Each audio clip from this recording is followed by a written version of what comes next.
Hello there, I'm FishDude, and thank you for joining me today while I take a look at Vernusylph.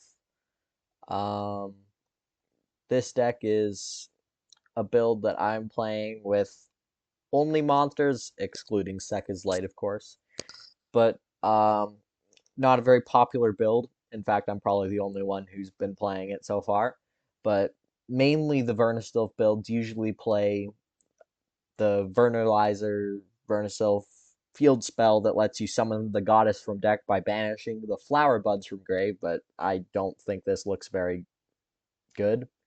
So I've just decided to go full on monster build. And of course, this is usually splashed with other earth archetypes, but I decided to just play pure because it just looks really fun. And it is fun. So I'll just get quickly into card by card. Alpha, Master of Beasts, just a good board breaker. Regulus, an Omni Negate. Uh, the Goddess, this card is just a freaking powerhouse, taking control of monsters, negating monster effects, and also being able to special summon any Earth from your grave. Grand Tusk Dragon, unsummoned, pops 2 cards on the field and gains attack. Pankratops, I'm sure we've all seen this one. Popular side deck card, but a great main deck card. Kshatri Law Fenner, a good card coming out in Dabble. It's Pankratops, 2, 3, and 4, so not much to complain about that. It's also really good at keeping your advantage going by adding back another copy to the hand so you can keep discarding for Vernusylphs. Um, Kelbeck, the Ancient Vanguard, part of the Ishizu package, same with Yugioh and Keldo. These are here for obviously milling cards to summon back with a Vernusylph, and also they are really, really good at making rank 4s like Prime Math Mech Alan Burton. So if you're lacking on the Vernusylphs, then you can easily just search one of them by using 3 of these guys and making Alan Burton to search Awakening Forests or Flourishing Hills. Uh, one Statue of Drought. I don't really need to explain this one. Uh, for the Vernusylphs, I'm playing 2 Forests, Awakening Forest, 3 Flourishing Hills, uh, 2 Mountains, uh, 2 Fields, and I'm also playing Gallus the Star Beast, uh, because it's just a good card to play in Monster Mash. And then I'm also playing a Psychic Wielder. This is a great card for making Naturia Beast and Hyper Psychic Riser, which I haven't really gotten the chance to test out yet, but it seems pretty good so far. I mean, just it seems pretty accessible. Oh, forgot. I'm also playing through this guy. He's a new Vernusylph that lets you add any Earth Fairy monster, which can add any of these, which is really cool. Or you can also add Couple of Aces, which is a cool splashing card I'm playing for the all monster build. Which this card, you may not have seen it yet. It's like Cup of Ace, but it's an Earth monster. So it's kind of a really cool, interesting splash to play in this build to try because, of course, sure, your opponent drawing 2 cards kind of sucks, but you drawing 2 cards also kind of really nice. Which this card would probably be replaced with Sekka's Lights eventually when this card comes to 3, right? Right. Um, this card's also just really good at making Naturia Beast with Wheeler. Alright, into the extra deck. 1 Riser. This card's kind of odd, so I'll just explain it. Monsters less attacked than this card can't attack. Also, neither player can activate the effects of face-up monsters on the field with more attack than this card, which does negate a Kalos, which is kind of cool. Yeah, this card is just a very interesting one. If you can protect it, I mean, that'd be pretty epic. Naturia Beast, I'm sure we've seen this one. Baguska, also sure we've seen this one. Number 106, Giant Hand. It's a monster negate. Alan Burton, I explained this card earlier, just searches a Vernusylph, basically.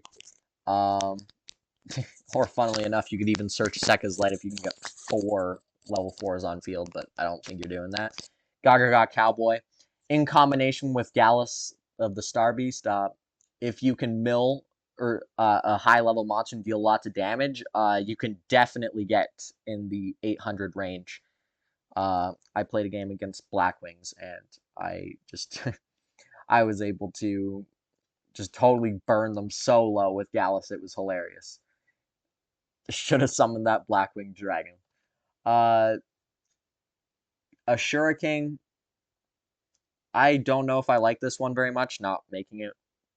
I haven't made it yet. Uh, Long. Also not sure if I'm very happy about this. Um, they're both just basically rank 3s that you can make. There's not very many good Earth extras, as you can see. There are lots of really cracked ones, though, as well. So it's just, some of them are really cracked, some of them are just really mid.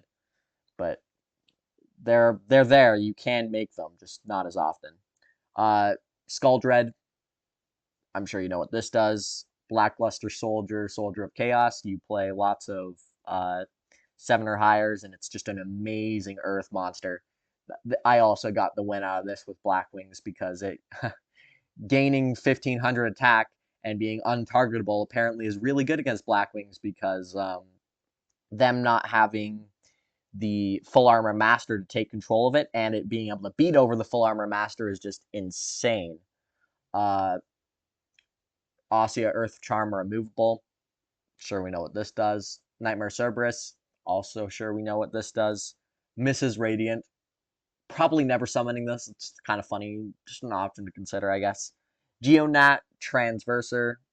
Transverser is just amazing. We've seen it in Master Duel. It's just hilarious. I haven't gotten to use it yet, but maybe by the time that I have this video come out, I might have a replay with it, which will be really funny. It's an Earth Link monster. What can I say?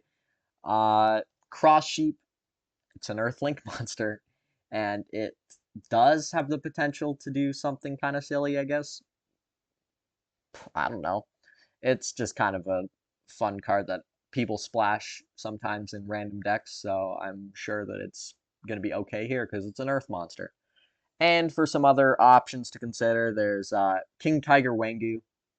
This card is hilarious.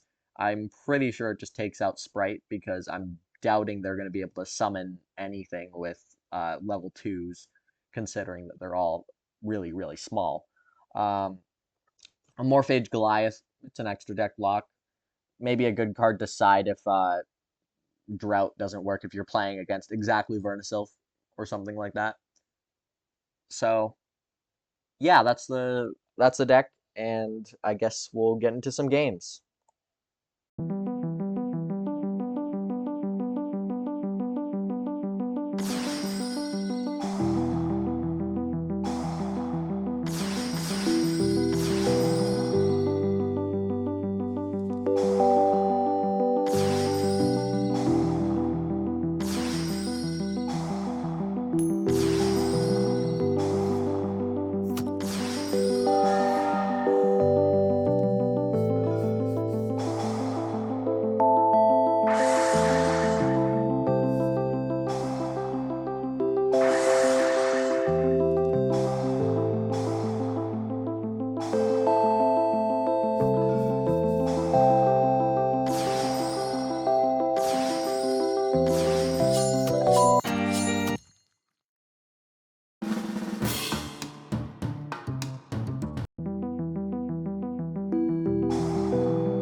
Well, the deck is certainly good, but it has a couple problems. The extra deck, not many good Earth generic extra deck cards to be playing. Um, Follow up with Vernusylph cards and discards, because that pretty much is what you want to have is a Vernusylph card plus obviously any other card. So that's why it's really nice that Kshatriya Fenner can add cards, because if you top deck a Vernusylph, then that'll work out really well for you.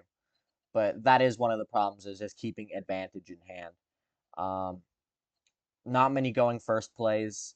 I mean, Regulus, Pankratops, and Fenner is fine, but lots of people are easily able to play around that. And Naturia Beast is really good, but I'm not sure how consistently you're making that without sacrificing other powerful parts of interaction as well, like the Fenner, the Pankratops, or the Regulus. Um, with that being said, I should have been playing Vespinato instead of Long Long. Never came up once. But all in all, I think the deck is very cool. I'm excited to see where it goes, and uh, hopefully it does good, because I definitely think that with the Dabble support and um, the Shizu support, it definitely has a lot of potential. But I don't think many people see that. But hopefully, I've opened someone's eyes. With that being said, though, uh, I guess it's up to you now to take control of this deck. Uh, I do suggest the all monster build. It's really fun. Uh, but of course, splashing the Vernusylphs with other cards is just crazy as well. So, anyway, um, thank you for watching.